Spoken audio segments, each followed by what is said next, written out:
उपमिति बहुप्रपंच। कल अरुंधति नाम का जो कैरेक्टर था उनके और वशिष्ठ, गुरु वशिष्ठ का जो घटनाक्रम उनके जीवन के अंदर हुआ था उसके तरफ हमने स्वाध्याय किया हुआ था। ये जो पति और पत्नी के संबंध को लेकर के गुरु भगवंत ने स्वाध्याय के अंदर जो तत्व प्रकाशित किए हुए हैं उसके स्टार्टिंग में कहते हैं कि जब मैं संसारी आपको, यानी कि हम जैसे श्रावक श्राविका को देखते हैं, तब बहुत मन में हंसी छूट जाती है कि संयम तो हमारे पास नहीं है, संसार भी नहीं है, दीक्षा भी नहीं है, लग्न भी नहीं है। लैला और मजनू नाम का एक कैरेक्टर अपने सो कॉल्ड रोमांस या लव वैसी स्टोरीज के अंदर बहुत ज्यादा फेमस है, प्रभावित है। तो लैला मजनू की कथा के अंदर ना थोड़ा बहुत आगे ट्विस्ट भी आता है। वो जनरली लौकिक नजर से वो घटनाक्रम को कथा के अंदर डाला हुआ था नहीं, लेकिन बहुत समझने जैसी बात होती है उसमें। लौकिक पत्नी का लेवल क्या और लोकोत्तर पत्नी का लेवल क्या, ये दिखाने के लिए लैला मजनू का अंतिम का जो भाग है उसको गुरु भगवंत अपनी पुस्तक के अंदर कंडारते हैं कि मजनू लैला के विरह के अंदर, मजनू यानी कि वो मेल, वो हीरो है और लैला वो हीरोइन है। तो लैला के विरह के अंदर मजनू बहावरा होकर के घूमता है, जंगल जंगल गांव गांव घूमता रहता है, और उसके साथ एक उसका दोस्त जो बेस्ट फ्रेंड होता है, लंगोटिया यार, वो भी उसके साथ उसकी मदद कर रहा है लैला को ढूंढने के लिए। काफी समय निकल गया, लैला लैला लैला करता करता वो मजनू आगे निकल रहा है। एक क्षण अंदर में एकदम से सिस्टम हिल गया। जंगल से घूमते घूमते कई एक जगह पर एक झुपड़ी में आकर के वहां पर कुछ दिन बिताने का ये मजनू और उसका बेस्ट फ्रेंड डिसीजन लेते हैं, और वहां पर एकाएक न जाने कहां से लैला वहां पर प्रवेश करती है। एक्चुअल में लैला भी कहीं और जगह से मजनू को ढूंढते ढूंढते मजनू मजनू करते करते इस कुटीर तक, इस झुपड़ी तक पहुंचती है। और झुपड़ी के आगे ही उसका मित्र बैठा हुआ था, और वो मित्र लैला को देख करके एकदम खुश हो जाता है। उसके फ्रेंड का जो दुख उसने इतने इतने लंबे समय से देखा हुआ था, वो दुख का आज अंत आएगा। जो लैला लैला करके वो मजनू घूम रहा था, उसकी लैला उसको आज मिलने वाली है, और इन दोनों के बीच का जो मिलन का क्षण है उसका मैं साक्षी बनने वाला हूं। इतने उत्कृष्ट भाव वो फ्रेंड के अंदर थे। फ्रेंड बहुत हर्षित होकर के वो लैला को अंदर लेकर के जाता है, और मजनू जो वहां पर सोया हुआ था उसको जगाता है कि देख देख कौन, लैला आई हुई है। और मजनू आंखें खोलता है और लैला आई है मतलब, क्या लैला पहले यहां से नहीं थी? मतलब क्या ये टेबल लैला नहीं है? क्या ये हाथी का चित्र लैला नहीं है? क्या ये गद्दी लैला नहीं है? क्या ये वृक्ष लैला नहीं? क्या ये फॉरेस्ट लैला नहीं है? वो मित्र थोड़ा कंफ्यूज हो गया, लगता है बेचारा पागल हो गया सदमे से। इतने लंबे समय से लैला लैला कर रहा था, आई थिंक इसका मेंटल गैप आ चुका हुआ है। लैला वहां से कुछ भी बोले बिना उड़ जाती है और यूटर्न लेकर के चलने की तरफ आगे बढ़ती है, और मजनू उसको देखता भी नहीं, रोकता भी नहीं। मित्र के अंदर का जो अहोभाव था कि दोनों का मिलन होगा, दोनों एक दूसरे को बहुत लंबे समय के बाद ढूंढने के बाद एक दूसरे को देखने वाले हैं, तो उनके मुख पर जबरदस्त आनंद की क्षण होगी और उसको मैं देखने वाला हूं, ऐसा मन में एक एक एक आकांक्षा लेकर के वो वेट कर रहा था मित्र। और वो पल आया ही नहीं, और कुछ और ही पल आगे निकल गया। वो देख रहा है कि मजनू पागल की तरह अभी भी लैला यहाँ वहां घूम रहा है, और जो एक्चुअल में जो लैला थी वो तो खड़ी होकर के यू टर्न लेकर के दरवाजे की तरफ आगे जा रही है। और मित्र भागता हो जाता है कि मेरे ख्याल से ना वो थोड़ा मेंटल गैप हो गया उसको, आप चिंता मत करो, थोड़ी टाइम आप यहाँ पर रुको। अगर आप दोनों के बीच में वापिस वार्तालाप बातचीत होनी शुरू हो जाएगी तो इसका जो मानसिक संतुलन बिगड़ा हुआ है वो वापिस आ जाएगा। आप उसको समझने का प्रयत्न करो। और लैला बोलती है कि समझना उसको नहीं, समझना मुझे और आपको है मतलब। लैला बोलती है कि उनको, उनका जो लैला लैला करते हुए घूम रहे थे, वो लैला लैला की जो धुन है, वो धुन ने उनको वो जन्नत में पहुंचा दिया हुआ है कि उसको हर जगह पर लैला का दर्शन हो रहा है। जन्नत की सफर के अंदर जो हम दोनों साथ में निकले हुए थे, उस सफर में बहुत आगे मजनू निकल चुके हुए हैं। अभी मुझे एकांत में रह करके उनकी स्पीड पकड़नी पड़ेगी, उन तक पहुंचना पड़ेगा। शायद ये थोड़ा डिफिकल्ट हो समझने के लिए, दोनों के बीच के अंदर का प्रेम संबंध। इसी संबंध को एक और घटना के द्वारा गुरु भगवान समझाते, जहां पर एकदम क्रिस्टल क्लियर हो जाता है। नेम जी। राजू राजीमती को परणने के लिए, उनके उनसे विवाह करने के लिए नेम जी का रथ आता तो है, वहां पर पशुओं की पोका सुनने में आती है, उनका रथ यूटर्न लेकर के निकल जाते हैं और राजीमती जो गैलरी पर खड़ी थी वहीं पर मूर्छित होकर के गिर जाती है कि जिस नेम जी से मेरी शादी होने वाली थी वो क्यों रथ को मोड़कर जा रहे हैं। कुछ देर के लिए आर्तध्यान हुआ, कंफर्म हुआ, 15 मिनट, 20 मिनट, आधा घंटा, 1 घंटा, 2 घंटा, 4 घंटा, 6 घंटा आर्तध्यान रहा। लेकिन धीमे धीमे धीमे धीमे जब चिंतन के अंदर गए कि भाई नेम जी मुझे छोड़कर गए, छोड़कर गए, छोड़कर गए, वो चिंतन की धारा के अंदर एक टर्निंग पॉइंट आता है और राजुल का जो विचार है वो जबरदस्त यूटर्न लेता है। पहले राजुल सिर्फ नेमीनाथ यानी कि नेम कुमार के शरीर तक पहुंची हुई थी, उनके विचारों के अंदर जो वळांक, जो टर्न आया, उस टर्न के द्वारा राजुल ने नेम कुमार के मन तक पहुंचने का प्रयत्न किया। आनंदगंज महाराजा ने वो घटना को अपने स्तवनों के अंदर कंडारा हुआ है। मोह दशा धरी भाव तो रे चित्त लही तत्व विचार, वीत रागता आदरी रे प्राणनाथ निर्धार। राजुल के अंदर की मोह दशा का अंत आता है, उसको तत्व का विचार मिलता है और ये नेमिनाथ तो वितरागता की को प्राप्त करने के लिए ही यहाँ पर आए हुए हैं। अगर नेम जी आए होत मेरे संग तो संसार भी चल जाता, और अगर नेम जी संयम के मार्ग पर चले हैं तो मुझे संयम भी चल जाएगा। इसको बोलेंगे अपन प्रेम का संबंध।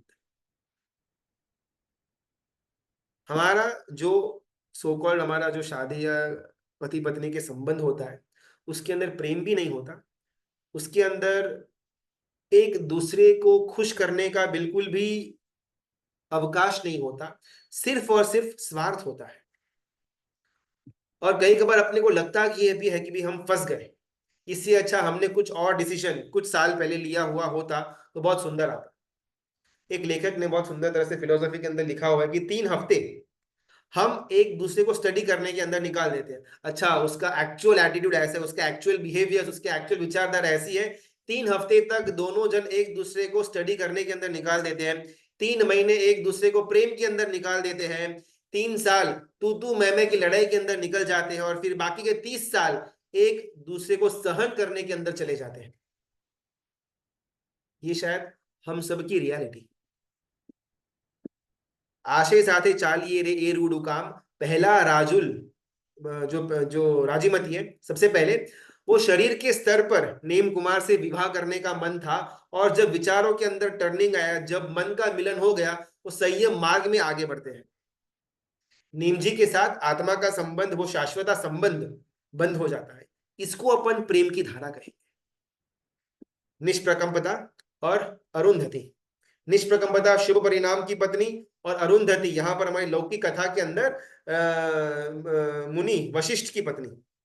इन दोनों की तुलना करते हुए सिद्धशृंगी गुरु भगवंत कथा को आगे लेकर के जाते हैं। इस पॉइंट पर अरुंधति की कथा लेने का मतलब ये था बिकॉज ये उमिति भवप्रपंच कथा के तीसरे प्रस्ताव के अंदर एक श्लोक आता है, अंदरिता अरुंधति महात्मा निताशाय। अरुंधति जो नाम है ना, वो नाम की व्युत्पत्ति, उसकी उत्पत्ति की तरफ सिद्धशृंगी गुरु भगवंत लेकर के जाते हैं कि अरुंधति वो 3 धातु शब्द का मिलन से बना हुआ है। अरुंध, अत, रुंध यानी कि धातु शब्द जिसका मतलब है कि अटक जाना, उसको पैक कर देना, उसको सील कर देना, उसको कंप्लीट चारों तरफ से एनक्लोज स्पेस के अंदर लेकर के जाना, उसको रुंध बोलते हैं। चलिए, गुजराती भाषा के अंदर भी जब हमको थोड़ा सफोकेशन होता है, अपन बोलते हैं कि श्वास रुंध रहा है, श्वास रुंधा है। रुंधना यानी कि सफोकेशन होना या फिर बंद हो जाना, और अति यानी कि चारों तरफ से रुंधना, और अरुंधति यानी कि उसका बिल्कुल ऑपोजिट।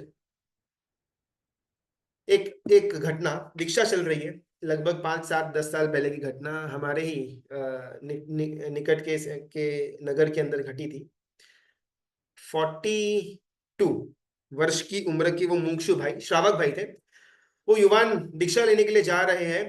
यहाँ पर ना लौकिक पत्नी का शिखर क्या और लोकोत्तर पत्नी का शिखर क्या, इन दोनों के बीच का जो भेद है उसको समझने का प्रयत्न इस घटना के द्वारा हमको करना है कि एग्जैक्टली पत्नी होती क्या है।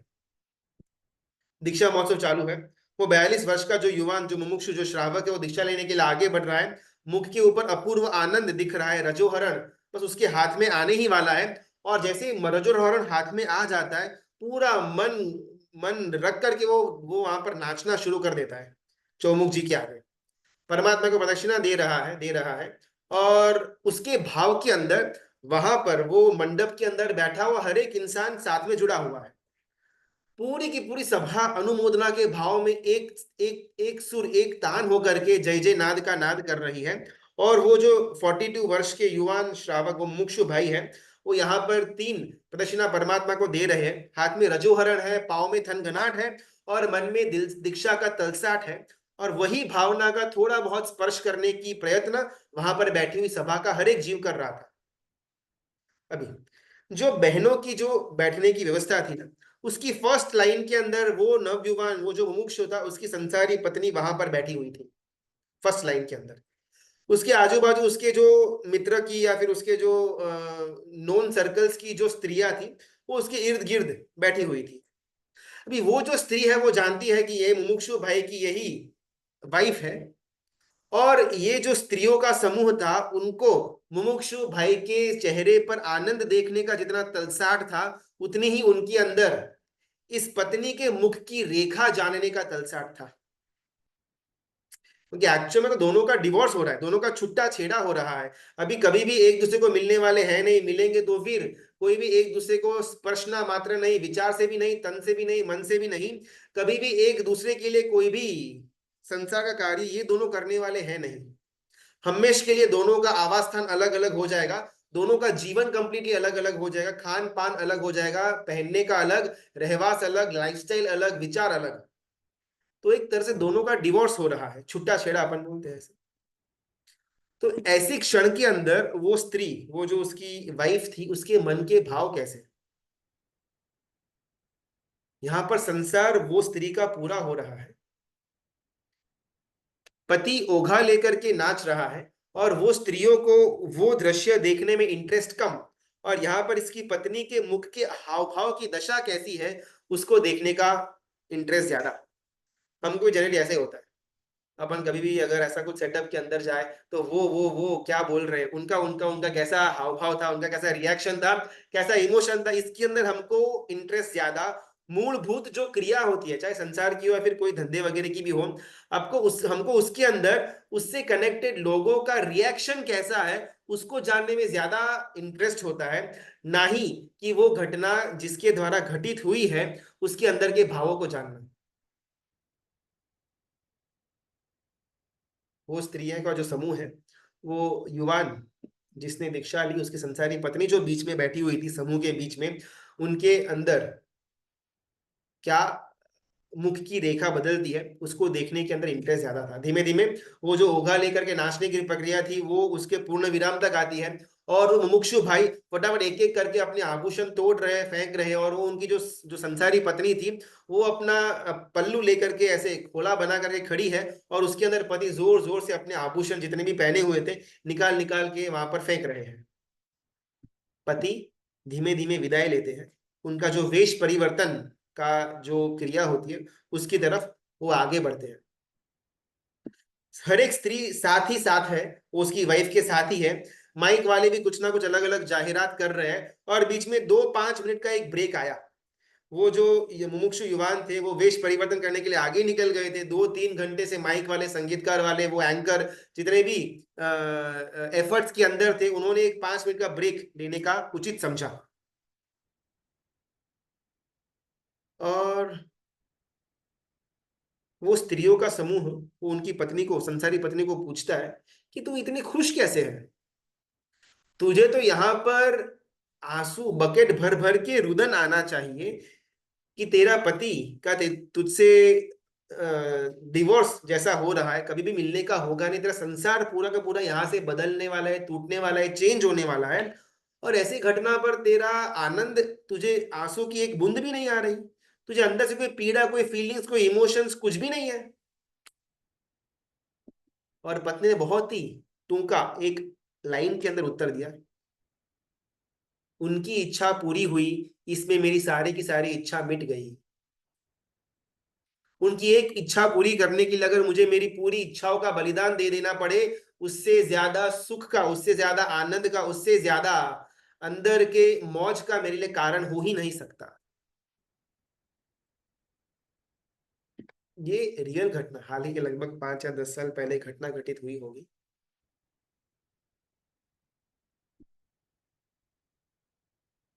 संसार के अंदर अभी तो कोई हमारे धर्म की या लोकोत्तर शासन की बात नहीं हो रही है। पति और पत्नी के बीच का संबंध किस प्रकार का होना चाहिए आइडियली लग्न जीवन के अंदर का, उसकी बात यहाँ पर गुरु भगवंत कर रहे हैं।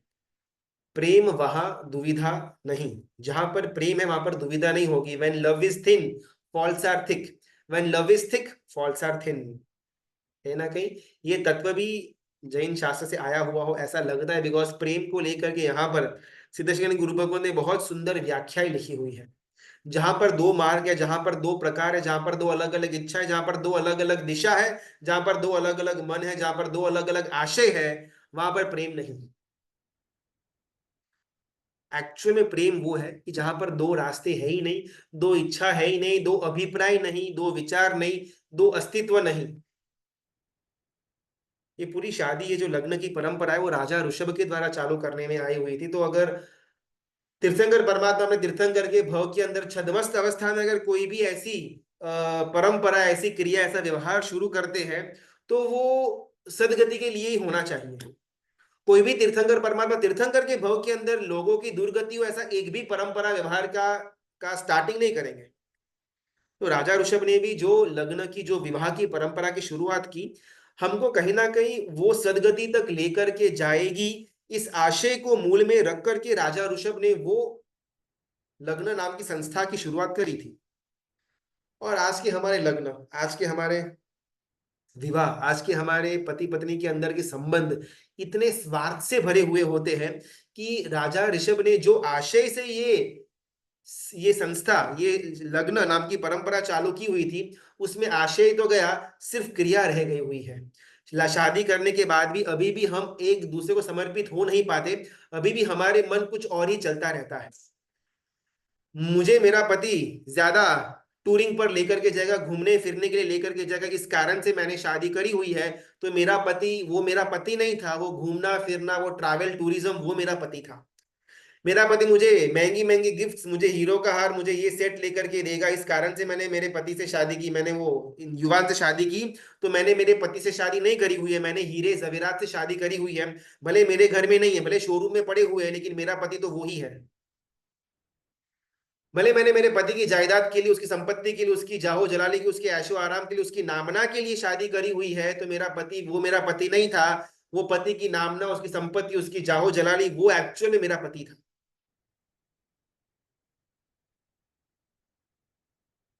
जो जी दीक्षा के अंदर आगे नहीं बढ़ पाते हैं, सत्व की कमी समझो, कर्म का उदय समझो, भवितव्यता समझो, या प्रमाद, जो कुछ भी, फॉर सम रीजन अगर मैं दीक्षा के मार्ग पर आगे नहीं बढ़ पाता, वैसे जीवों के लिए राजा ऋषभ ने फरमाया था लग्न जीवन।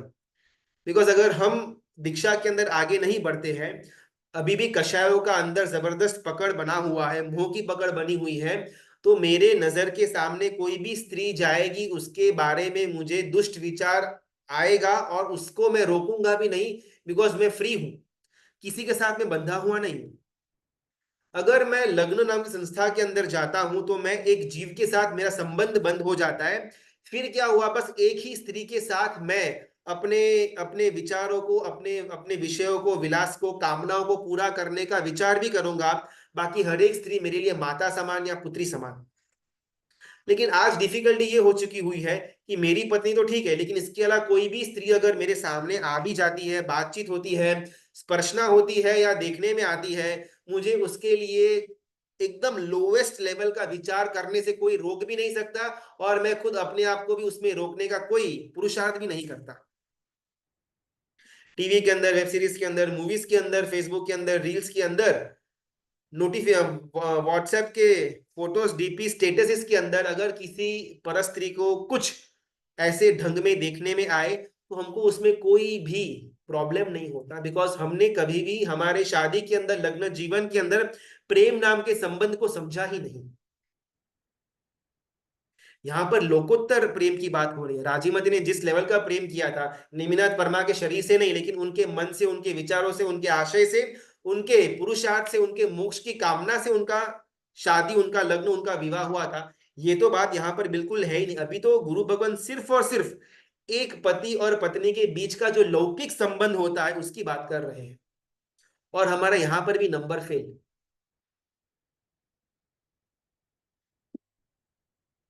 रामायण के अंदर बहुत सुंदर एक घटना आती है।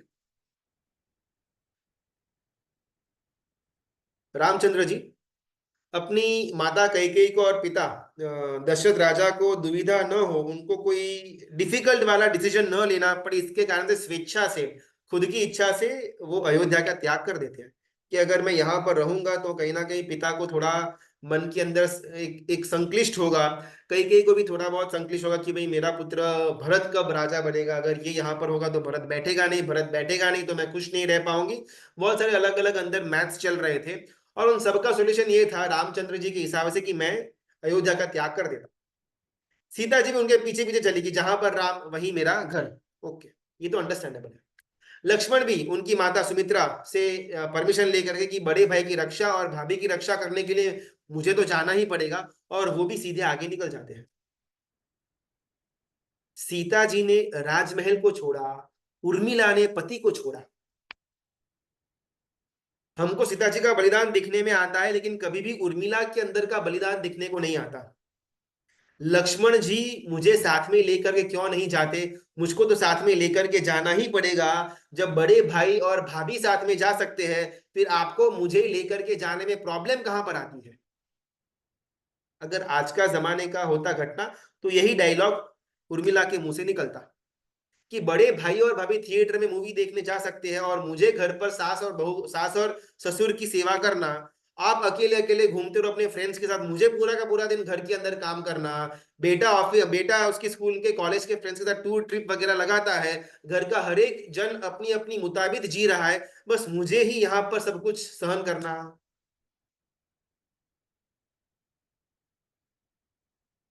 आज की स्त्री का, चाहे वो बहू हो, सास हो, देवरानी हो, जेठानी, इममटीरियल, लेकिन अगर ऐसी कोई घटना हो जहां पर रामचंद्र जी, बड़े भाई और जो भाभी है, वो लोग साथ में निकल जाए, खुद का पति भी निकल जाए, वापिस कब आएगा नो आइडिया। कोई व्हाट्सएप तो कुछ था नहीं, कुछ मैसेज वगैरह मिलेंगे तो मिलेंगे, वरना भगवान जाने। और ऐसी अवस्था में मैं यहाँ पर ससुराल में क्यों रहूं। उर्मिला ने पति को छोड़ा, सीता जी ने तो सिर्फ राजमहल को छोड़ा हुआ है, उनके मन तो अभी भी राम जी का साथ था, तो मेंटली थोड़ी बहुत सेटलमेंट था। ठीक है, घर थोड़ा छोटा होगा, राजमहल नहीं कुटीर होगा, खाने के अंदर व्यंजन नहीं, रूखे सूखे फल होंगे, ओके, लेकिन पति का साथ तो होगा। उर्मिला के लिए पति का साथ ही नहीं, फिर चाहे वो राजमहल सोने का हो, रूपा का हो, या कॉटेज बना हुआ हो, उसका कोई मतलब नहीं रहता। फिर भी उर्मिला जी वहीं पर रहती है। सेकेंड स्टेज में वो अपने मायके भी नहीं जाते, भी यहाँ पर रहना क्यों। एक तो पति निकल चुके हुए हैं, जिसके आधार के ऊपर मैं ससुराल आई हुई थी शादी करने के बाद, वो पति तो निकल गए, 1 to 4 हो गए। भाई मैं यहाँ पर रहूं या न रहूं क्या फर्क पड़ता है, इसके तो अच्छा मैं मायके चली जाती हूँ। वहां पर मेरे माता पिता होंगे, वहां पर मेरा नगर, मेरा राजमहल, मेरी प्रजा होगी, वो लोग मुझे आनंद से रखेंगे, तो वो बेस्ट ऑप्शन नहीं लगता। उर्मिला उसमें भी आगे नहीं बढ़ती। हमने रामायण कुछ समय पहले लिया हुआ था, लेकिन उसमें हमने मेन मेन जो पात्र था उन्हीं के बीच की घटनाओं को आगे बढ़ा करके अपन एंड तक पहुंच गए थे। एक एक पात्र का अगर अपन भीतर में जाए, उनके इर्द गिर्द जो घटनाएं हुई थी, अगर वो ले, तो सही में अपने को मालूम पड़े कि अपने को हमारे संसार के अंदर, लग्न जीवन के अंदर जीना कैसे। रामायण में जो घटना हुई थी वो हमारे लिए पॉजिटिव इम्पैक्ट करती है, महाभारत में जो घटनाएं हुई थी वो नेगेटिव इम्पैक्ट करती है कि अगर ऐसा हम न करें तो बच जाएंगे, रामायण के अंदर जैसा हुआ वैसा हम करेंगे तो हम बच जाएंगे। दोनों इक्वल इंपॉर्टेंट है, एक हकारात्मक एक नकारात्मक। उर्मिला जी ने अपने पति को त्याग करना पड़ा, बिकॉज पति ने इनविटेशन भी नहीं दिया, और अगर ये भी निकल जाएंगे तो यहाँ पर इतने 3 3 सांस है, उनका ख्याल उनका संभाल रखेगा कौन। और अपना कर्तव्य समझ करके उर्मिला वहां पर रुक जाती है। बड़ा बड़ा काम करना हो, बड़ा बड़ा त्याग करना हो ना, तो हम उसमें एक बार आगे निकल जाएंगे, बिकॉज उसमें कहना कि नामना मिलेगी, फेम होगा, लोगों को मालूम पड़ेगा। लेकिन जहां पर चुपचाप साइलेंटली कोई काम करना हो, चाहे कितना छोटा हो कितना बड़ा हो, उसमें हमको ज्यादा पुरुषार्थ करने का मन होता नहीं, बिकॉज ऐसा करने पर किसको मालूम पड़ने वाला है। कल अगर मैंने 25,000 हमारे नगर के किसी साधर्मिक जिसको बहुत ज्यादा आवश्यकता थी, उसको चुपचाप मैंने दी है, मेरे देने की सक्षमता है लेकिन मैं दूंगा नहीं। इससे अच्छा है कि 50,000 का मैं कोई बोली लेकर के लाभ लूं, जिस कारण से 100, 150, 200 लोग मुझे मालूम, उनको मालूम पड़े कि फलाने फलाने भाई ने ये लाभ लिया हुआ है, तो श्रेष्ठ है।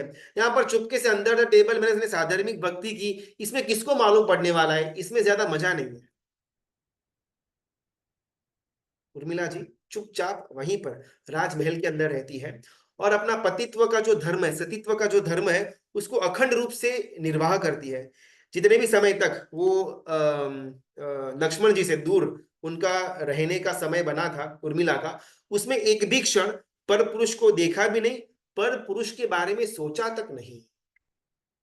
हमारा अगर हस्बैंड अगर या वाइफ यहाँ पर हो, फिर भी हमारा फोन के अंदर, चैटिंग के अंदर या टीवी सीरीज या मूवीज के माध्यम से पर पुरुष हो या पर स्त्री हो, उसके लिए विचार, उसके लिए इच्छा, आकांक्षा सब चालू ही रहता है। और यहाँ पर पति तो किधर ना किधर जंगल के अंदर मालूम नहीं किधर घूम रहा है। उसके बाद भी उर्मिला जी यहाँ राजमहल के अंदर पति के अलावा किसी और पर पुरुष का विचार मात्र नहीं। अभी इनका ये जो घटनाक्रम था, इनका ये जो विचारधारा थी, उससे एक देव बहुत ज्यादा प्रभावित हो उठते हैं और उनको दर्शन देने के लिए उनके सामने प्रकट होते हैं और उनसे कहते हैं, वो देव वैमानिक देव थे तो उनके पास जबरदस्त शक्ति थी, महारिद्धिक देव थे, कि मैं आपकी सतीत्व और पतित्व का जो ये उदाहरण आपने दिया हुआ है उससे बहुत ज्यादा प्रभावित हुआ हूं। आपके मन में जो इच्छा है आप मांगिए, आपको वरदान मैं पूरा करूंगा। उर्मिला जी के पास बहुत सारे विकल्प थे। मेरे पति जिस जंगल में खड़े हो वहां से उठा करके वो उनको यहां पर लेकर के आओ, या फिर मुझे उठा करके उनके पास लेकर के चले जाओ जिस कारण से हम दोनों का योग हो, हम दोनों के एक दूसरे को मिलने का हो। नहीं। तीसरा, उनका कोई मैसेज मेरे तक पहुंचाओ। नहीं। मेरा कोई मैसेज उन तक पहुंचाओ। बिल्कुल भी नहीं। इनमें से एक भी वरदान उर्मिला जी मांगती नहीं है। और उर्मिला जी कुछ 2-5 मिनट का टाइम लेने के बाद कहती है कि मुझे कुछ भी नहीं चाहिए। अरे, सिद्धेश्वर गुरु भगवंत कहते हैं कि एक्चुअल में पत्नी वही है जिसको कुछ भी नहीं चाहिए होता है। बस मुझे मेरे पति मिल गए, मुझे मेरा जग मिल गई। ये लौकिक पत्नी की बात हो रही है, इसके बाद लोकोत्तर पत्नी की बात आएगी। पहले अपन लौकिक पत्नी के अंदर तो सेटलमेंट हो, पहले अपन लौकिक पति के अंदर तो सेटलमेंट हो। जिसको पति, जिस पत्नी को पति के अलावा और कुछ चाहिए नहीं होता है, वो एक्चुअल में पत्नी। जहां जहां पर कुछ कुछ चाहना होती है, कुछ कुछ इच्छा होती है, कुछ कुछ अपनी स्वतंत्रता हो, फ्रीडम हो, अपना इंडिपेंडेंस हो, अपनी स्वच्छंदता हो, वहां पर कभी भी उन दोनों के बीच का लग्न हुआ ही नहीं था। पत्नी ने अपने विचारों को, अपनी स्वच्छंदता से प्रेम किया हुआ था। पति ने अपने आदत, अपने एटीट्यूड, अपने हैबिट से लग्न हुआ था। ये दोनों तो बस साथ में जी रहे हैं। जिस क्षण पत्नी का विचार पति के विचार से अलग हुआ, वहां पर उसकी पत्नीत्व को पूर्ण विराम लग जाता है। हमारे यहाँ पर बहुत ही एक डिफिकल्ट ग्रंथ है नीति शास्त्र। वो ग्रंथ के अंदर बात आती है, पति हृदयात् स्वम हृदयम व्याभिचारयंती सर्वापि वैश्यव। जो पति के आशय से अलग आशय वाली पत्नी हो, उसको व्याभाचारी कहा गया हुआ है। हमारी लैंग्वेज के अंदर प्रोस्टिट्यूशन कहा गया। मेरे पति का विचार एक्स है, मेरा विचार अगर वाई है एज अ पत्नी, तो मैं व्याभिचारी। मेरी पत्नी का विचार अगर वाई है और एज अ पति अगर मेरा विचार एक्स है, तो मैं भी व्याभिचारी। हमने ना व्याभिचार का अर्थ कुछ एकदम फिक्स करा हुआ है, लेकिन व्याभिचार की अगर व्युत्पत्ति के अंदर जाए तो वी प्लस अभि प्लस चर, इन तीन शब्दों का मिलन से बना व्याभिचार नाम का शब्द। वी यानी कि विरुद्ध, ऑपोजिट। अभि यानी कि पति का दूसरा पर्यायवाची शब्द अभी। और चर यानी कि चरना। पति से विरुद्ध की दिशा के अंदर चरना या उसकी पति से विरुद्ध की दिशा के अंदर रहना इज इक्वल टू व्याभिचार। मन के माध्यम से, आशय के माध्यम से, विचार के माध्यम से, इच्छा के माध्यम से भी अगर वो पति पत्नी की के वेवलेंथ से दूर जाते हैं, तो वो पत्नी को व्याभिचारिणी कहा गया हुआ, ये नीति शास्त्र के हिसाब से। पत्नी पति से अलग पत्नी अगर परपुरुष को मिले, फ्रेंडशिप के नाम पर मिलना, हंसना, खेलना वगैरह, वो तो व्यभिचार के अंदर आता ही है।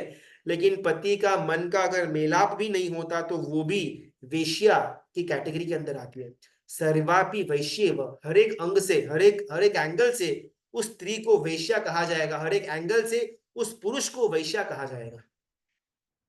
अभी भी ये लौकिक पति और पत्नी के संबंध की बात हो रही है, यहाँ पर कहीं पर भी मोक्ष की, धर्म की बात अभी तक आई है ही नहीं। हमको हमारा स्तर देखना है कि लौकिक से ऊपर लोकोत्तर धर्म की प्राप्ति करने के बाद अपन लौकिक से भी निचले लेवल पर बैठे हुए हैं। लौकिक यानी कि जो इहलोक के एंड तक ही जिसका विजन जाए उसको लौकिक कहा जाएगा। लौकिक धर्म हो, लौकिक व्यवहार हो, लौकिक पर्व हो, लौकिक देव हो, जो सिर्फ इस लोक यानी कि इस भव के अंतिम तक का साथ निभा पाएंगे उसको लौकिक कहा जाता है। लोकोत्तर, इहलोक के बाद भी परलोक के अंदर भी जो साथ निभाए उसको लोकोत्तर कहा जाता है। लोकोत्तर धर्म, लोकोत्तर शासन, लोकोत्तर परमात्मा, लोकोत्तर व्यवहार, लोकोत्तर संबंध।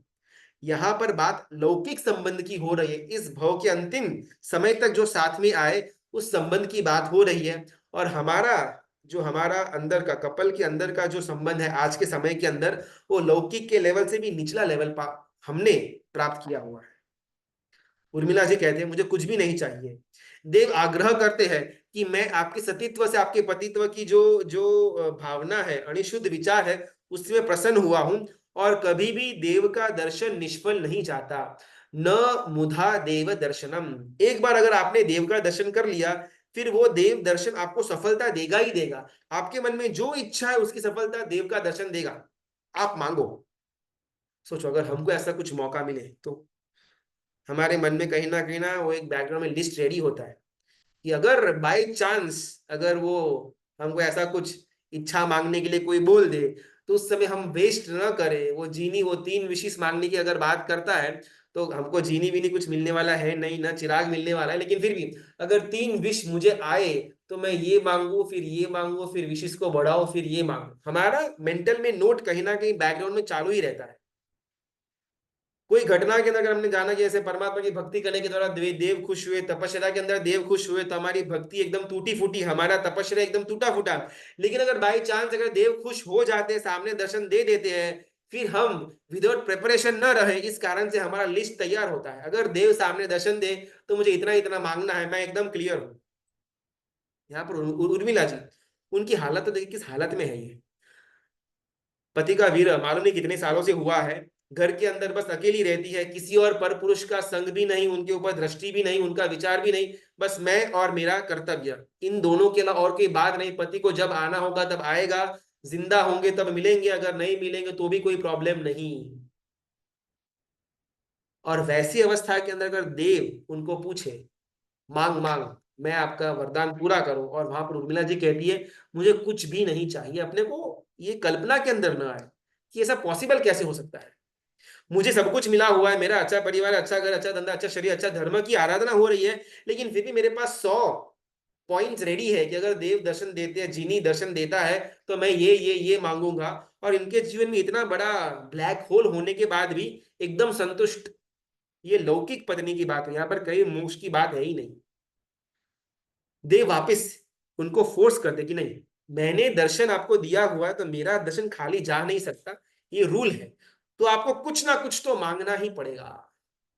और तब जाकर के उर्मिला जी कहती है कि आप इतना आग्रह करते हो तो मेरी एक इच्छा है। ओ देव खुश हो, चलो ओके, आखिरकार कुछ तो बाहर आया। और उर्मिला जी अपने मुख से ये वाक्य बाहर निकालती है कि अगर आपको मुझे सच में कुछ वरदान देना ही हो तो ये वरदान देना कि वनवास के अंदर अपने बड़े भाई और भाभी की सेवा करते करते भूल करके भी लक्ष्मण जी को मेरी याद न आए। अपनी कल्पना की सीमा जहां पर पूरी हो जाती है वहां से इनकी रियलिटी शुरू होती है। फॉर एग्जाम्पल हमारे हस्बैंड या हमारी वाइफ अगर 2 महीने, 2 दिन, 2 हफ्ते बिजनेस की ट्रिप से मायके गई हुई हो, एक दिन 2 दिन अगर मैसेज न आए, फोन न आए, तीसरे दिन अगर बात हो, आप तो मुझे भूल ही गए, आपको तो मेरी याद ही नहीं आई, आप अपने फ्रेंड्स के साथ जब घूमने जाते हो तब मुझे तो याद ही नहीं करते, तू जब मायके जाती है तब मुझे तो भूल ही जाती है। यार मालूम नहीं कितने सालों से इन दोनों ने देखा हुआ नहीं होगा, देखने की इच्छा तो है ही नहीं। लेकिन वहां पर मेरे पति को उनके भाई और भाभी की सेवा करते समय मेरी याद न सताए, आए ही नहीं, ऐसा वरदान आप मुझे दो। लौकिक संबंध, ऐसे पति पत्नी के अंदर के संबंध होने चाहिए, और ऐसे संबंधों का आशय रख करके राजा ऋषभ ने लग्न नाम की प्रथा संस्था का शुरुआत का निर्माण किया हुआ है। आज हमने उसको कंप्लीटली नेस्तनाबूद पाया से तोड़ दिया हुआ है। आज हमारे लग्न, हमारे अंदर के संबंध किस प्रकार के हैं, ये हम बहुत क्लियरली जानते हैं। अपने को इसके अंदर बहुत ज्यादा डिटेल में जाने की आवश्यकता नहीं है। लेकिन कहीं ना कहीं ऐसे आलंबन लेकर के मेरे अंदर के रिश्ते, मेरे अंदर के जो संबंध है, वो ऐसे पवित्र क्यों नहीं बन सकते, इसके बारे में मैं सोचने के लिए आगे तो बढ़ूं।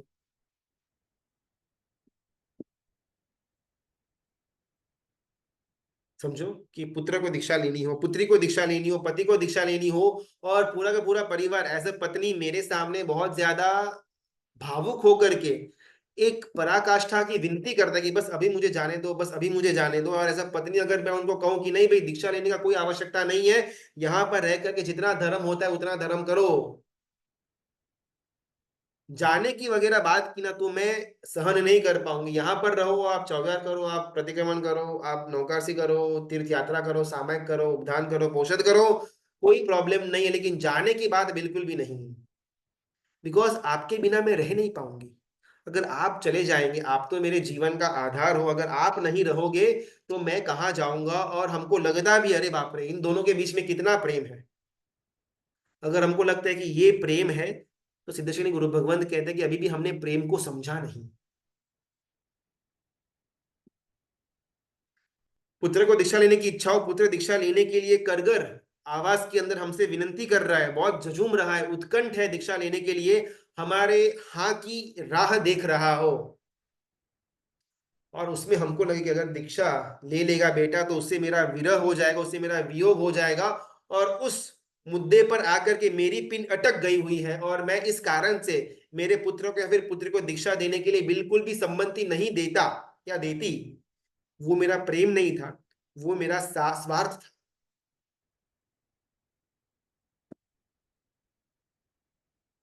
वो पत्नी दीक्षा मंडप के अंदर खड़ी है अपने सखियों के वृंद के साथ, उनके जो पति जो मुमुक्षु बन गए, दीक्षा लेकर के अभी वेश परिवर्तन करने के लिए निकले हुए हैं, और जैसे ही वेश परिवर्तन करके अंदर प्रवेश कर रहे हैं, वहां पर रहा हुआ लोग इस स्त्री के मुख की मुद्रा देखने को तत्पर था। और जितना आनंद मुमुक्षु के मुख पर नहीं था, उससे दुगना आनंद वो स्त्री के मुख पर था कि मेरे पति ने अपना गोल प्राप्त कर लिया, उनको उनका गोल मिल गया, यानी मुझे मेरा गोल मिल गया।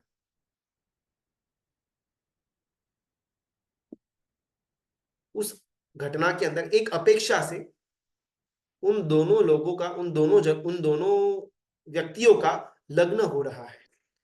भले देखी रूप से लगे कि पति का दीक्षा हुई, पत्नी संसार के अंदर रह गई, लेकिन सिद्धेश्वरी गुरु भगवंत यहाँ पर फरमाते हैं कि उन दोनों के बीच में हो रही है लग्न की क्रिया। दोनों का मन मिला हुआ है, दोनों का भाव मिला हुआ है, दोनों का आशय मिला हुआ है, दोनों एक दूसरे को पूरक बने हैं अपनी यात्रा के अंदर। अगर ये लग्न नहीं तो और क्या।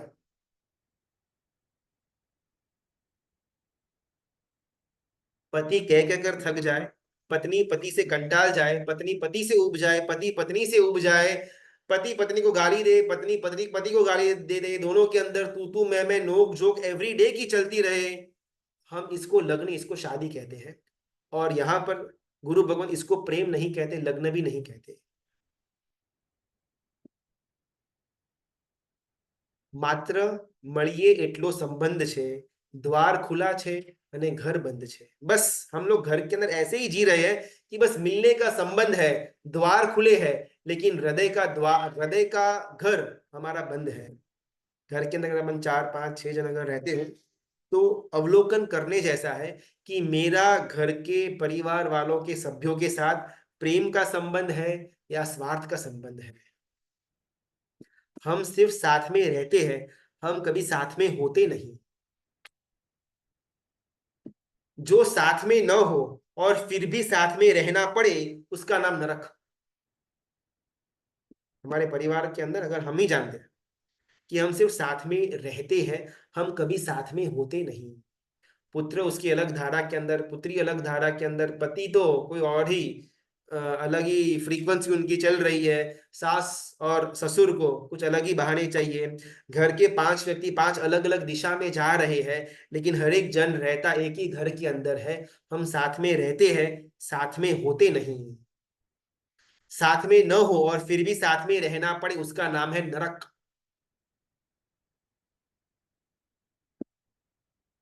और हमारी इस नरक जैसी जिंदगी को अपन जीते जीते जीते आगे बढ़ाते हैं, और अपने को कहीं ना कहीं लगता भी है कि हमारा ये परिवार, ये संबंध, ये घर, ये बेस्ट है, इसको छोड़ करके मैं दीक्षा कैसे ले सकता हूँ, कैसे ले सकती हूँ।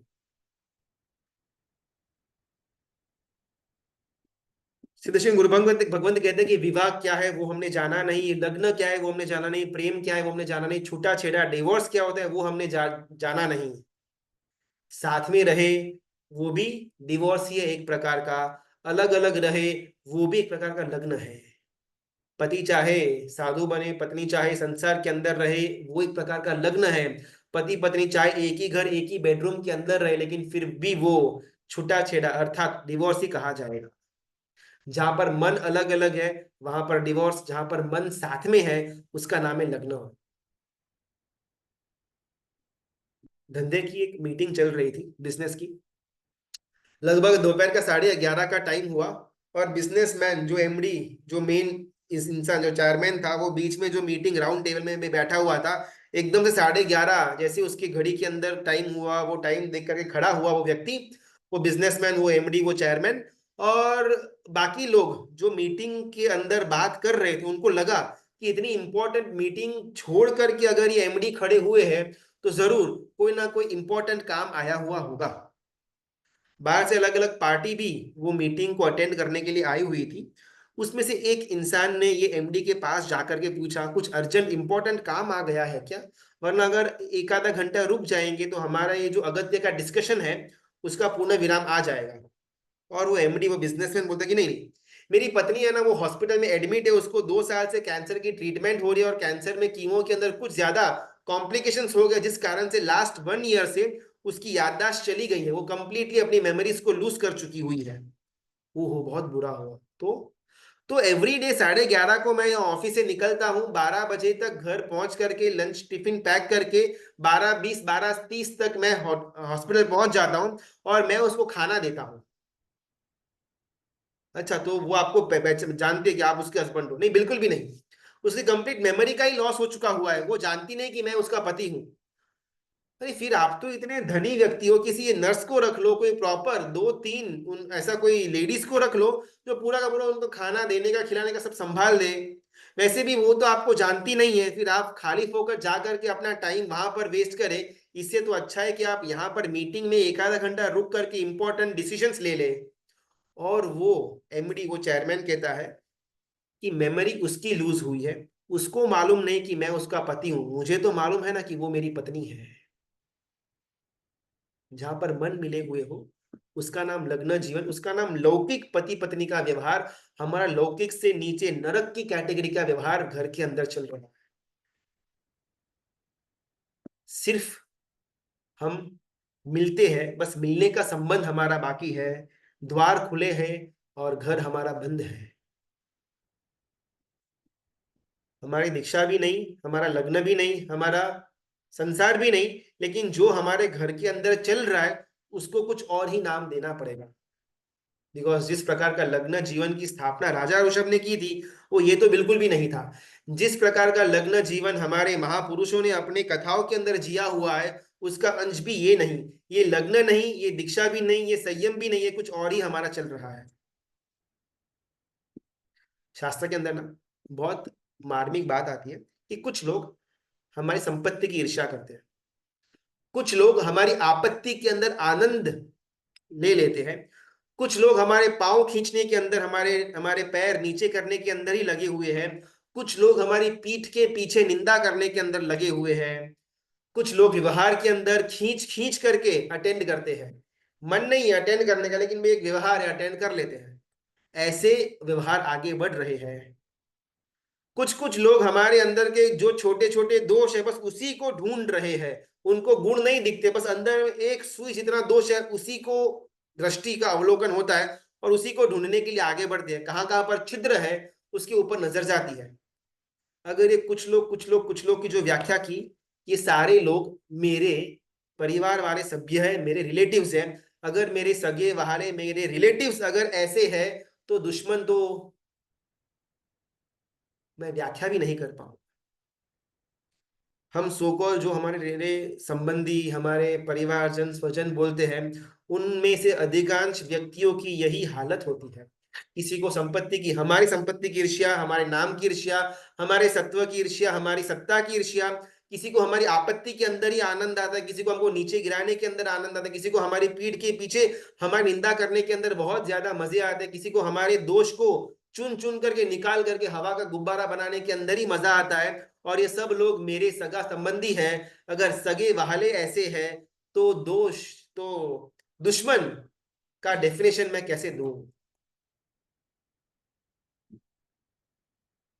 एज अ पुरुष, ज्यादातर ना जेंट्स रिटायरमेंट से डरते हैं। जीवन के 55 60 65 70 70 सालों तक मैंने धंधा या फिर नौकरी या कुछ ना कुछ किया हुआ है। अभी आफ्टर 65 ईयर्स अगर आप मेरे को घर पर रिटायरमेंट लेकर के बैठने को बोलो, मेरे लिए इम्पॉसिबल। बिकॉज क्योंकि मुझे पूरा का पूरा विश्वास है कि जिन लोगों के पीछे मैंने अपना शरीर, अपना यौवन, अपना समय, दिमाग, बाल, धर्म सब कुछ लुटा दिया हुआ था, उनको मेरा कोई इंपॉर्टेंस नहीं है। और ये बात मैं जानता हूं। 65 का रिटायरमेंट होने के बाद जब मैं घर के अंदर फ्री बैठा हुआ होऊंगा, तब मेरा पुत्र, मेरी पुत्री, मेरी पुत्र वधू और मेरी बीवी, उनके मन के अंदर, उनकी दृष्टि के अंदर मेरा लेवल कितना नीचे गिरेगा, इसको मैं सहन नहीं कर पाऊंगा। इससे अच्छा भले पैर न चलते हो लेकिन फिर भी काम पर जाना।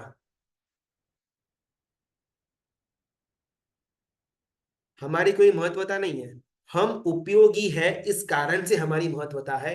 ये पति को और पत्नी को दोनों इक्वली अप्लीकेबल होता है। पति जब तक पैसा कमा करके आए तब तक ही उसकी घर के अंदर मान सम्मान होगी। 2 महीने 4 महीने पति ने धंधा कामकाज बंद कर दिया, घर के अंदर बैठा रहा, वो पति का मान सम्मान एकदम काम वाले से भी नीचे हालत में आ जाएगा। पत्नी अगर खाना पका करके बच्चों का संभाल करे, घर की देखभाल करे, तभी पत्नी पत्नी कहलाएगी। अगर उसने ये सब कुछ बंद कर दिया, वो पत्नी को काम वाली से भी नीचे दर्जे में हम देखना शुरू कर देंगे।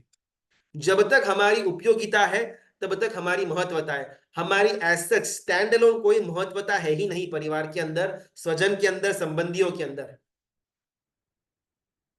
लौकिक संबंध से भी थोड़ा लोकोत्तर संबंध की तरफ गुरु भगवंत हमको लेकर के जाते हैं। इसी परिवार को अपन पकड़ करके बैठे हुए हैं कि मैं दीक्षा नहीं ले सकता बिकॉज मेरा हस्बैंड है, बिकॉज मेरी एक वाइफ है, बिकॉज मेरा एक पुत्र है, मेरी एक पुत्री है। लेकिन जीवन के हर एक क्षण, हर एक समय के अंदर यही लोगों के द्वारा मेरा दुख का, घटनाओं का सर्जन हुआ है।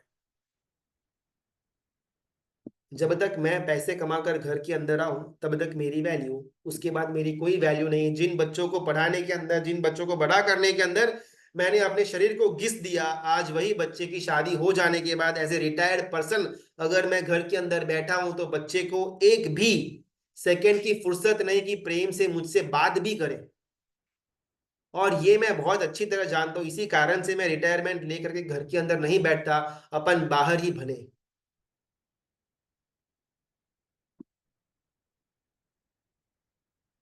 अगर हमारा एक पुत्र हो, उसने सीए कर लिया हुआ हो, सीए करने के बाद अगर उसकी दीक्षा लेने का भाव हो और माता पिता भी उसको अग्री हो जाते, लेकिन घर वाले बाकी के लोग अग्री नहीं होते, अरे पागल आदमी, पागल औरत, तेरे बच्चे ने इतना लंबा प्रयत्न करके, इतना प्रतिभाशाली है, वो सीए का टैग प्राप्त किया हुआ है, आईएएस आईपीएस बना हुआ है, अब तू उसको दीक्षा लेने के लिए आगे भेजेगा तो तेरे जीवन का क्या होगा? आया हुआ रत्न, चिंतामणि रत्न है तेरा बेटा, आईएएस आईपीएस सीए बना हुआ है, बस अभी तो छापेगा नोटों को, तुम्हारे जीवन को संवारेगा। चिंतामणि रत्न मिलने के बाद तू उसको फेंक रहे हो। सगा संबंधी यही आकर के माँ बाप से कहते हैं, और माँ बाप कहते हैं कि नहीं, मुझे मेरे बेटे को दीक्षा देनी है बिकॉज मैं उनका माता और मैं उनका पिता हूं। मैं मेरे पुत्र का हित चाहता हूं, उसका सुख चाहता हूं, इस कारण से मुझे उसको दीक्षा देनी है। जहां तक लोगों को मैं उपयोगी लगूं वो स्वार्थ, जहां तक मैं हूं बस इतना काफी है लोगों के लिए, वो उनका मोह। और जहां पर मैं सुखी रहूं ऐसी अगर बाजू वाले की इच्छा हो तो वो है प्रेम। पति और पत्नी के बीच का संबंध उपयोग तक का हो तो स्वार्थ का संबंध, सिर्फ आप रहो बस काफी है, मोह का संबंध, आप खुश रहो, ये प्रेम का संबंध। हमारे निजी जीवन के अंदर हमारा संबंध स्वार्थ का है हमारे बेटर हाफ के साथ, मोह का है या प्रेम का है, ये हमको जानने जैसा है। सिद्धेश्वरी गुरु भगवंत अपनी उपमिति बहुत कुछ कथा के अंदर जीवन को जीने की कला सिखाते हैं। सिर्फ दीक्षा लेना, दीक्षा के अंदर जाकर के स्थिर होना, भले हर एक प्रस्ताव का अंत यही होगा, लेकिन उस अंत तक पहुंचने की जो सफर है, वो सफर हमारे संसार के अंदर से निकलती है। चाहे हर एक जन वो सफर का अंतिम जो ध्येय है सर्ववीरति वहां तक पहुंच भी ना पाए, इट इज ओके, लेकिन वो सफर में आगे बढ़े, वो सफर का आनंद की प्राप्ति वो साधक को, वो स्वाध्याय करने वाले को हो, ये आशय सिद्धेश्वरी गुरु भगवंत का है। भले आप लोकोत्तर स्थिति तक अभी तक पहुंचे हुए नहीं हो, एटलीस्ट लौकिक स्थिति तक तो पहुंच जाओ। हमारे अंदर हमारा संसार किस प्रकार अच्छा चले, किस प्रकार संसार के अंदर धर्म की भूमिका का जागृति हो, किस प्रकार समाधि की भूमिका इसके अंदर से हम जागृत ले कर पाए, हर एक जगह जहां पर कोई ना कोई किसी का हाथ या पैर खींच रहा हो, वैसी घटना वैसी अवस्था हमारे वैवाहिक जीवन के अंदर न प्रवेश हो, यही हमारा गोल। राजस्थान का एक परिवार, राजपूत परिवार, 18 साल का युवान, बस अभी अभी 2-4 महीने पहले ही वो नवयुवान की शादी हुई थी। बहुत ही सुंदर पत्नी, उसकी जो मनपसंद स्त्री थी, उसके साथ ये नवयुवान की शादी हुई थी। नई नई बहू घर के अंदर आई हुई है, और उतने में ही वो राजस्थान का जो शहर था, जो नगर था, उसके राजा फरमान जारी करते हैं कि भाई मुगलों का हमारे नगर के ऊपर आक्रमण हुआ है, तो जितने भी युवान है वो युद्ध करने के लिए सुसज्ज रेडी हो जाए, कुछ ही समय के अंदर उनको फौज में भर्ती किया जाएगा। नगर के अंदर मानो कि महोत्सव आ गया हुआ, हर एक घर के अंदर राजपूत थे, क्षत्रिय थे, जबरदस्त अंदर में खुमारी का एक गुण था। और हर एक घर का, चाहे वो माता का कोई पुत्र हो, कोई छोटा भाई, कोई बड़ा भाई हो, या कोई किसी का पिता हो, हर एक पुरुष वहां पर जश्न मना रहा है कि चलो अभी केसरिया करने का मौका मिलेगा, इस धरती पर, इस जन्मभूमि पर, इस माता की जो जो माँ समान जो भूमि है, उसका बलिदान, उसके लिए बलिदान देने के लिए हमको एक मौका मिल रहा है। इसके अंदर हम आगे बढ़ेंगे, भले हमारा जान जाए तो जाए, लेकिन धरती माँ हमारा, हम उसकी रक्षा कर पाए। ये भावना से हर एक घर के अंदर का जो पुरुष है वो खुश, और परिवार वाले भी खुश। ये जो नौजवान था 18 साल का, जिसकी अभी भी शादी हुई थी, वो ये न्यूज सुन करके एकदम से मुंह गिर जाता है। उसकी माँ खुश है कि वो राजा ने ऐसा फरमान दिया, अभी तुझे भी मौका मिलेगा तेरी कुल की लज्जा को ऊपर उठाने के लिए, कुल की जो मर्यादा है उसकी मुताबिक अपना जीवन जीने का तुझे भी मौका मिलेगा। तू बिल्कुल भी डरना मत, परिवार का ख्याल मत करना, बस केसरिया कर देना, आगे दुश्मनों को खत्म करने के गोल से ही तो आगे बढ़ना। ये सब बातें माता कर रही थी, लेकिन बेटे का मुंह गिरा हुआ था। हाँ ठीक है, वो देखा जाएगा, ओके ओके, ऐसा उसका रिप्लाईज आ रहे थे। माता ने जान लिया समथिंग इज रॉन्ग, अंदर में खून खौलना चाहिए कि अभी मुझे दुश्मनों को मारने के लिए भागना है, मैं कब जाऊं, कब युद्ध करने जाऊं, ऐसा तलसाट मन के अंदर होना चाहिए। और ये क्या नमाले की तरह हाँ हूं देखूंगा बोल रहा है, जरूर कुछ ना कुछ बात के अंदर गड़बड़ है।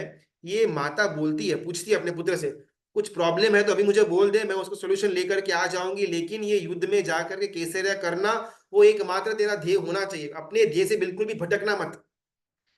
2 बार 4 बार प्रेशर कर करके माता पूछती है, लेकिन उनका बेटा कोई जवाब ही नहीं देता। नहीं नहीं वो सब ठीक है, वो सब ठीक है, हाँ चलेगा चलेगा, ऐसा कह करके बात को उड़ा देता है। उनकी जो नवविवाहित पत्नी थी, उनको पहचान गए कि यहाँ इनकी इनकी नस कहाँ पर दुख रही है। जब माता और पुत्र की बातचीत हो रही थी, वो पत्नी उनके उनके सामने आती है और माता को प्रणाम करके कहती है कि मैं जानती हूँ कि मेरे हस्बैंड किस कारण से युद्ध में जाने से टकरा रहे हैं, इनका मन क्यों 19-20 हो रहा है, बिकॉज इनका मेरे पर बहुत ज्यादा मोह है कि अगर वो युद्ध में चले गए, अगर वो युद्ध में शहीद हो जाते हैं, मृत्यु को प्राप्त हो जाते हैं, फिर मेरा क्या होगा, या मेरे साथ वो कोई भी संबंध बांध नहीं पाएंगे, इसका दुख उनके मन में अभी से उत्पन्न हो चुका हुआ है। और वो जो पुत्र वधू है वो कहती है कि मुझे आपको इस प्रॉब्लम के अंदर हेल्प करनी है। राजपूतानी थी, पास में कटार थी, कटार लिया खुद के गले के अंदर, स्लैश करके उसकी उसकी मुंडी उसके पति के पैर के आगे गिर जाती है, और और जो आंख थी, वो आंख वो पति के अंगुष्ठ के ऊपर आकर के बंद हो जाती है, और मानो कि पति को वो एक एक संदेश दे रही हो कि अभी आपको मेरी चिंता करने का कोई जरूरत नहीं है, बस आप जाकर के अपने मातृभूमि को बचाने के लिए केसरिया करो। और वो राजपूत, वो नौजवान निकलता है, शौर्यता पूर्वक युद्ध लड़ता है, कई सारे मुगलों को मारता भी है, लेकिन आखिरकार वीर गति को प्राप्त करता है।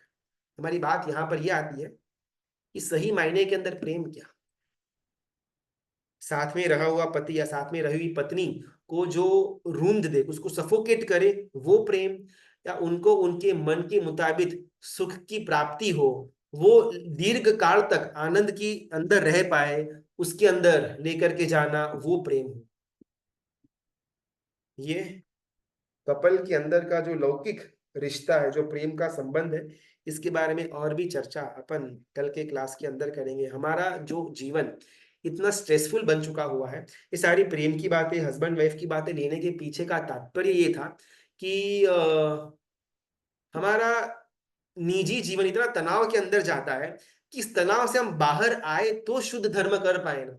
हम पूजा स्वाध्याय प्रवचन सामयिक करते तो होंगे, लेकिन हम खुद भी जानते हैं कि मेरा मन उसमें कितना रहता है, और परिवार के या धंधे के या कपल के अंदर के जो नोकझोंक है, जो टेंशन है, उसके अंदर मेरा मन कितना ऑक्यूपाइड रहता है। अरे बाप रे, 7 बज गए, हस्बैंड के आने का टाइम आ गया, अगर वो आगे आने के बाद अगर उनको खाना नहीं मिलेगा, पूरा फायरिंग शुरू कर देंगे। उसी के कारण से मेरा शाम का 5 बजे का स्वाध्याय हो या 6 बजे का प्रतिक्रमण हो, सब कुछ डिस्टर्ब। मैं 2 दिन बड़े धंधे के काम के लिए बाहर जाऊं, लेकिन अगर भूल से भी पत्नी को रोज एक आधा 2 बार मैंने मैसेज या फोन नहीं किया, तब तीसरे दिन जब घर पर जाऊंगा, पत्नी मिलेगी नहीं, महाकाली मिलेगी। हमारा धर्म के अंदर, कर्तव्य के अंदर भी पालन हम कर नहीं पाते, बिकॉज हमेशा ये तनाव के अंदर, पति पत्नी का तनाव हो, माता या बहू बहू का, सास बहू का तनाव हो, ये परिवार के अंदर जो स्मॉल स्मॉल फ्रिक्शंस है, जब तक अपन इसको दूर नहीं करेंगे, अपन धर्म के क्षेत्र में आगे बढ़ ही नहीं पाएंगे।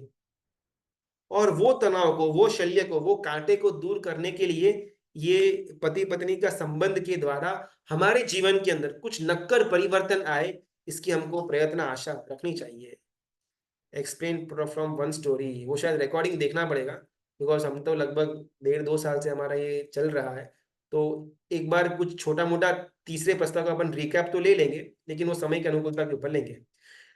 किसी के भी स्त्री को शादी के बाद दीक्षा के भाव आए तो घर में जिम्मेदारी कैसे संभाले, फैमिली वालों को कैसे रखे, धर्म में और आगे बढ़े, या फैमिली वालों को रिझाने में लगी रहे पूरा दिन। वैसे भी बोलते हैं सास ससुर की सेवा में मोक्ष मिलता है या परमात्मा की भक्ति करने से मोक्ष मिलता है। बहुत सुंदर प्रश्न।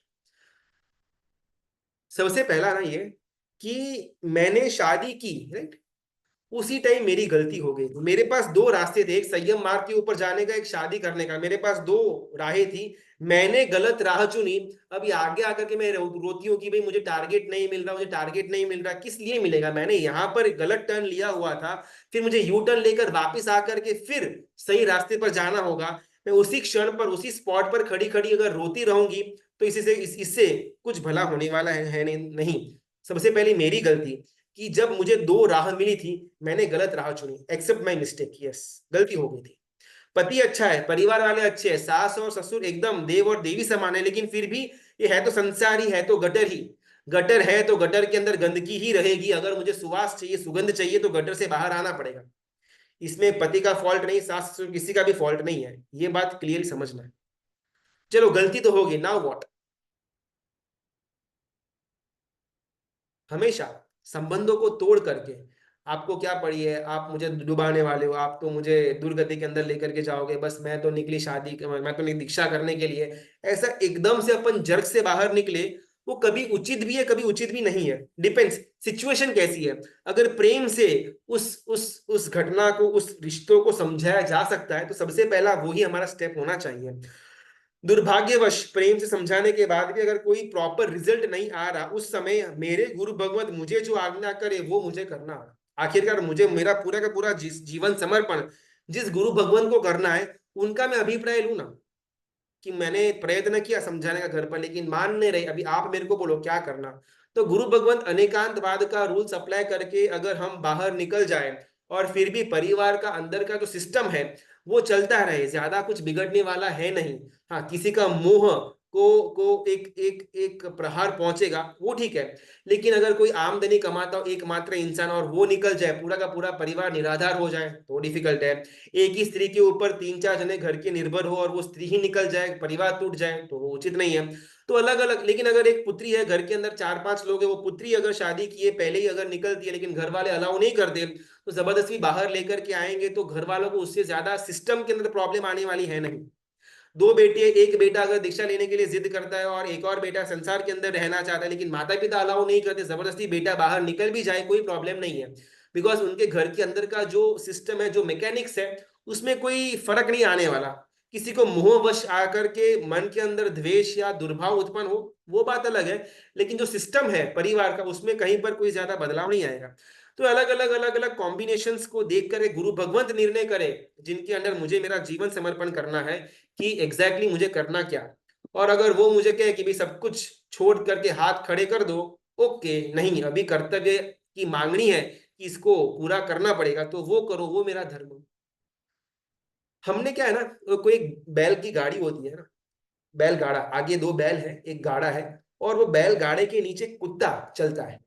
कुत्ते को ऐसा लगता है कि ये बैल गाड़ा मैं ही चला रहा हूं, देखो मैं चलता हूं तो बैल गाड़ा चलता है। लेकिन एक्चुअली कुत्ते ने कोई बैलगाड़ा चलाया नहीं था, वो बैलगाड़ा बैल के कारण से चल रहा था। हमारा जीवन, हमारे जीवन की हर एक घटना वो नियति और कर्म के ऊपर निर्भर है, और हमको लगता है कि भाई मैं ऐसा करूंगा तो ही ऐसा होने वाला है, वरना ऐसा बिल्कुल भी नहीं होने वाला। वो कुत्ते जैसी मेरी भ्रांति। मैं पुरुषार्थ करूंगा अवश्य, लेकिन पुरुषार्थ करने के बाद भी अगर मुझे मेरा डिजायर्ड रिजल्ट नहीं मिलता, उस समय मुझे ये घटना के अंदर आना कि मैं तो सिर्फ कुत्ता हूं, वो बैल तो पुण्य और नियति है। आखिरकार बैलगाड़ी तो बैल जहां पर चाहेगा वहां पर जाएगी, कुत्ते को तो बस उसके नीचे नीचे चलना मात्र है। पुरुषार्थ अवश्य करूंगा, लेकिन सफलता अगर नहीं मिलती, तो इस घटना के द्वारा मैं समता के अंदर रहूं, ऐसा प्रयत्न मुझे करने जैसा है। चलिए, इतना की आज्ञा विरुद्ध कुछ भी बोला हुआ हो तो मिच्छा में दुर्गम। सबका बहुत बहुत धन्यवाद। अंदर कहीं ना कहीं हमारे संबंधों में जो एक फ्रिक्शन, जो एक खींच खींच का भाव, जो एक किसी को नीचा गिराने का भाव, पति पत्नी के अंदर का किसी को दबाने का भाव, किसी को रूंधने का भाव जो है, उससे हम थोड़े बाहर आए। बाजू वालों को, सामने वालों को भी हम जीने का अवसर दें, उनको भी उनके मन का सुख का एक एक अनुभूति करवाए, ऐसी हमारी प्रयत्न जीवन के अंदर हो। यही अभिलाषा। सबका बहुत बहुत धन्यवाद, प्रणाम।